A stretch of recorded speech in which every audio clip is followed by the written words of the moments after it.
In almost every country in the world, children are more likely to live in poverty than adults. This is partly due to the phenomenon known as generational poverty. When explaining what generational poverty is, we need to make a distinction between two types of poverty: situational poverty and generational poverty. Situational poverty means that poverty is linked to a specific event within the lifetime of a person or a family. The cause of poverty is traced back specifically to this single event. Generational poverty is different. It is a cycle that passes from generation to generation. In other words, it is poverty that is passed on from a generation to the next generation, and so on. Children who are born in a certain income class are likely to stay within, or at least close to the same income section as their ancestors. Let's start looking at the causes of generational poverty. There are multiple causes that can be related to generational poverty, such as genetic diseases, chronic illness, psychological handicaps, racial factors, and other vulnerabilities.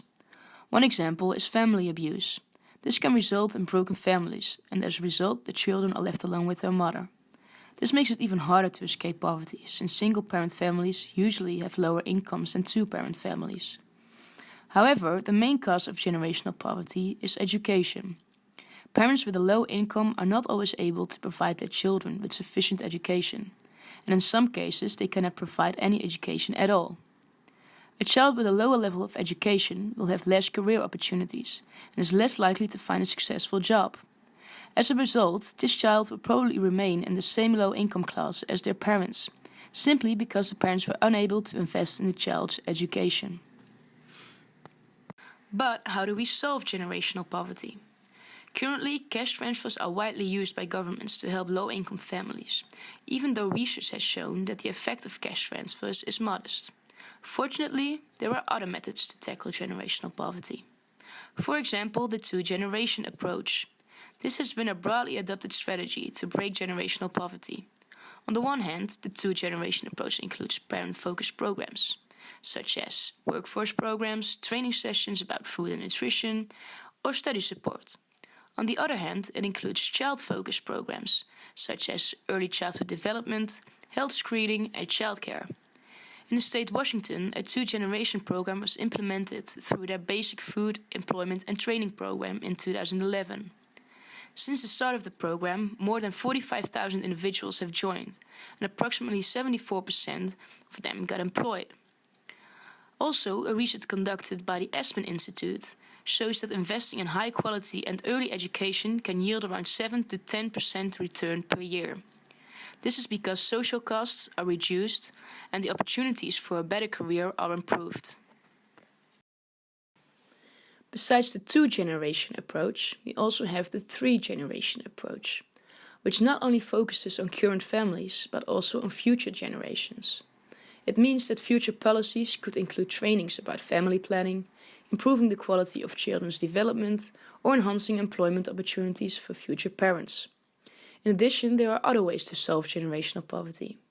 The first one is to make politicians and policymakers aware of the problem. The second one is to set up job programs for parents and support them with additional income. Furthermore, access to medical and health programs needs to be provided. In addition, the quality and quantity of educational programs in low-income areas needs to be increased, as well as post-school study support.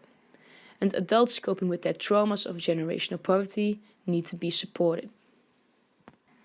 Finally, a concrete plan, such as the Marshall Plan, can be implemented. The Marshall Plan consists of 5 major parts of international investments. The first part is a worldwide program that supports poor families with monthly payments. The second one is financial aid to the UNESCO Literacy Decade. The third one is a worldwide program of teacher training and promotion in countries in which most of the population has a low income.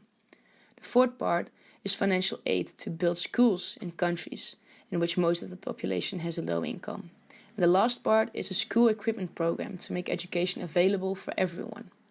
These 5 parts should cover everything needed for third world communities to get out of poverty. The aim of this plan is to give better education to people in poor communities.